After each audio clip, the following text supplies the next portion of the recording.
राष्ट्रवादी Congress party का 8वां राष्ट्रीय अधिवेशन का आयोजन नई दिल्ली के तालकटोरा स्टेडियम में किया गया। कार्यक्रम में एनसीपी के अध्यक्ष शरद पवार मुख्य अतिथि के तौर पर सम्मिलित हुए। साथ ही वरिष्ठ नेता प्रफुल्ल पटेल, महाराष्ट्र के पूर्व मंत्री एवं एनसीपी के प्रदेश अध्यक्ष जयंत पाटिल, अजीत पवार और सुप्रिया सुले, छगन भुजबल, वरिष्ठ नेता पीसी चाको, लक्षद्वीप से एनसीपी सांसद मोहम्मद फैजल, राष्ट्रवादी विद्यार्थी कांग्रेस की अध्यक्ष सोनिया दुहन उपस्थित रहे।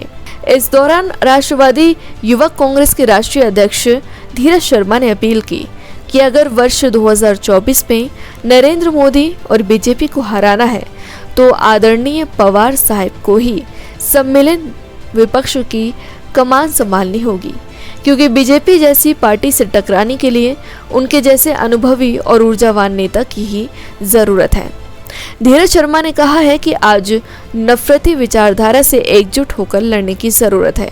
आज हर क्षेत्रीय और राष्ट्रीय दल को बीजेपी के खिलाफ एक साथ आने की जरूरत है, लेकिन अगर विपक्ष को कोई साथ ला सकता है तो वो है पवार साहब। इस अवसर पर आदरणीय शरद पवार ने इस सफल आयोजन के लिए राष्ट्रवादी युवक कांग्रेस के अध्यक्ष धीरज शर्मा और राष्ट्रवादी विद्यार्थी कांग्रेस की अध्यक्ष सोनिया दुहन का आभार जताया। पवार ने कहा कि केंद्र की मोदी सरकार तानाशाह की तरह काम कर रही है। बीजेपी की एकमात्र उपलब्धि ये है कि उन्होंने देश को सांप्रदायिक आधार पर विभाजित कर दिया है। आज बीजेपी ने देश को सिर्फ महंगाई दी है, बेरोजगारी दी है। इस दौरान ये पार्टी की वरिष्ठ नेता सह सांसद सुप्रिया सुले ने कहा कि हमारी पार्टी एनसीपी का जीतने का स्ट्राइक रेट शानदार है, इसे बरकरार रखना है। इस कार्यक्रम में मशहूर शायर मंजर भोपाली भी शामिल हुए, जिन्होंने देश की गंगा जमुनी तहजीब और उसको पहुंचाए जा रहे नुकसान पर कई गीत सुनाए। राष्ट्रवादी कांग्रेस पार्टी के दिल्ली के अध्यक्ष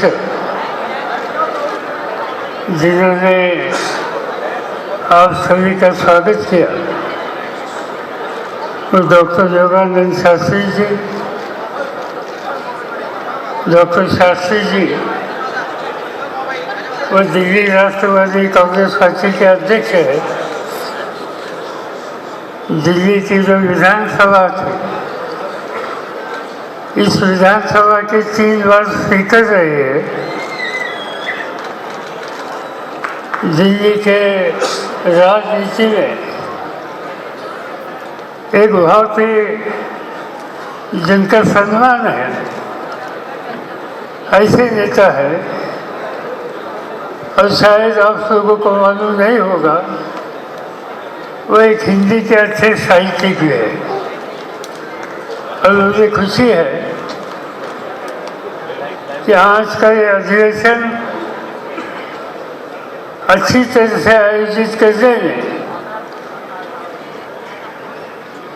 जिन साथियों ने बहुत मेहनत की, इसमें 2 लोगों का नाम मैं नजरअंदाज नहीं कर सकता।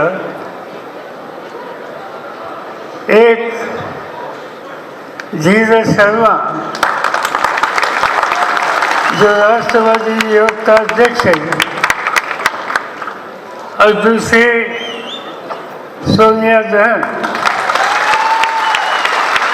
जो विद्यार्थी संगठन की देश की प्रमुख है। और दूसरी एक बात है कि यह पूरा अधिवेशन, इसकी संकल्पना, इसकी व्यवस्था, इसका पूरा इंतजाम यूथ कांग्रेस और विद्यार्थी कांग्रेस ने किया है। मेरे तमाम राष्ट्रवादी कांग्रेस पार्टी के साथी, युवा साथी और विद्यार्थी संगठन के मेरे साथियों का मैं हार्दिक अभिनंदन करता हूं। साथियों, आज हम सब लोग राष्ट्रवादी कांग्रेस पार्टी के 8वें राष्ट्रीय अधिवेशन पे हम लोग दिल्ली में उपस्थित हुए हैं। बहुत टाइम बाद हमारे को एक मौका मिला, जिसका मैं तहे दिल से आदरणीय शरद पवार साहब का शुक्रिया करता हूं कि उन्होंने हमारे जैसे कम उम्र के नौजवानों को, मेरे को और सोनिया जी को इस राष्ट्रीय अधिवेशन की जिम्मेवारी सौंपने का विश्वास दिखाया। राष्ट्रवादी कांग्रेस पार्टी एनसीपी का 8वां राष्ट्रीय अधिवेशन दिल्ली में तालकटोरा स्टेडियम में संपन्न हुआ है और आज हमने फिर से हमारे राष्ट्रीय अध्यक्ष शरद पवार जी, इनकी पुनश्च राष्ट्रीय अध्यक्ष के तौर पर हमने चुनाव करके उस प्रक्रिया से उन्हें वापस वहाँ पर नियुक्त किया है। हमारी पार्टी को 23 साल पूरे हुए हैं और इस 23 वर्षों की यात्रा में राष्ट्रवादी कांग्रेस पार्टी ने पूरे देश में एक नेशनल पार्टी के तौर पर रिकग्निशन प्राप्त किया है और तकरीबन इस देश के सभी राज्यों में कभी न कभी हमने विधानसभा में वहाँ से प्रतिनिधित्व किया है और लोकसभा में भी और राज्यसभा में भी पिछले अनेक वर्षों से हमारे वहाँ पर प्रेजेंस हमने दर्ज किया है। जी देखिए, ये आज हमारा 8वां राष्ट्रीय अधिवेशन था दिल्ली में और लगभग पूरे देश के 26 राज्यों से हमारे सब डेलीगेट्स यहाँ पे उपस्थित हुए और मुझे लगता है जिस तरीके से जोश हम सब लोगों ने देखा है वो समय दूर नहीं जब 2024 में पूरे देश में शरद पवार साहब और राष्ट्रवादी कांग्रेस पार्टी का डंका बजेगा। हम लोग तेज़ी से अपने संगठन का विस्तार कर रहे हैं और ये हमारी पार्टी के कार्यकर्ता ही नहीं, देश के सभी लोगों को लगता है कि गुजरात मॉडल तो बहुत देख लिया, अब महाराष्ट्र मॉडल देखने की बारी है। जिस तरीके से देश के केंद्र की सरकार ने बड़े बड़े वादे, बड़े बड़े घोषणा की है, आर्थिक रूप से हम लोग विफल होते जा रहे हैं, श्रीलंका जैसी स्थिति में आते जा रहे हैं। अब मोदी जी पे 2024 में देश की जनता विश्वास नहीं करेगी।